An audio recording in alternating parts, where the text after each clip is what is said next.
এই যে আমার ছোট ভাই, ওর সঙ্গে আমরা পরিচিত হব। আসসালামু আলাইকুম। ওয়ালাইকুম আসসালাম। আপনার নাম কি? মোহাম্মদ ছোটন। গ্রামের বাড়ি কোথায়? নোয়াগাঁও, কুমিল্লা। নোয়াগাঁও। থানা? মনারগঞ্জ। জেলা? কুমিল্লা। আপনি বর্তমানে আছেন কোথায়? এখন বর্তমানে আছি গাজীপুরে। কি করেন? গার্মেন্টসে চাকরি করি। কি হিসাবে আছেন? ইনপুটম্যান হিসেবে। ইনপুটম্যান। এই যে বিশ্বকাপ খেলা হইতেছে, আপনি কোন দল করেন? আমার দল একটাই, ব্রাজিল। ব্রাজিল। বন্ধুরা, ওনার দল একটাই, ব্রাজিল। ওকে, ফাইন। আপনি ব্রাজিল করেন, ভালো। আপনি কি চান এবার ব্রাজিলে কাপ নুক? হ্যাঁ, আমি তো চাই এটা ব্রাজিল এবার কাপ নেয়। Cup nook. তো আচ্ছা, ব্রাজিলের খেলোয়াড় কয়জন? 11 জন। 11 জনের নামটা একটু বলেন তো।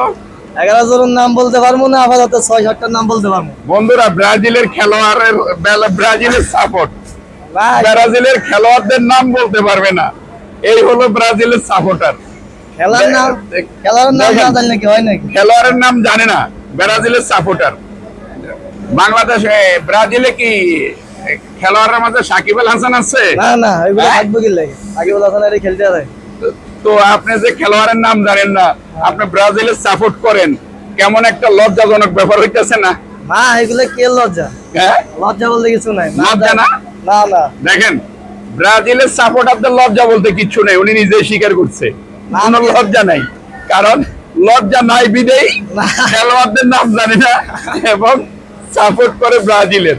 লজ্জা নাই, লজ্জা ছাড়া ব্রাজিল নাকি? আমরা তো আরো অপমানই করতেছেন কি কেন?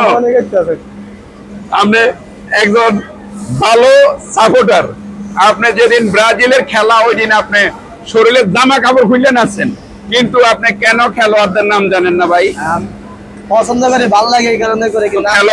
আমি পছন্দ করলাম একটা মেয়েকে, ওই মেয়ের নাম আমি জানলাম না, এটা কেমন পছন্দ? মেয়ে তো একটা, আর এরা তো 11টা তো সারা বিশ্বের জানে যে এরা খেলে, এদেরকে সব জায়গায় পাওয়া যায়, তো এদের নামটা আরো সহজ। নাম চেঞ্জ হয়ে যায়। বন্ধুগণ, এই হইছে ব্রাজিলের অবস্থান। ব্রাজিলের খেলোয়াড়দের নাম জানে না সাপোর্টার, আবার উনি বলছে আমাদের কোনো লজ্জা নাই। তো ভিডিওটা আপনারা বেশি বেশি শেয়ার করবেন।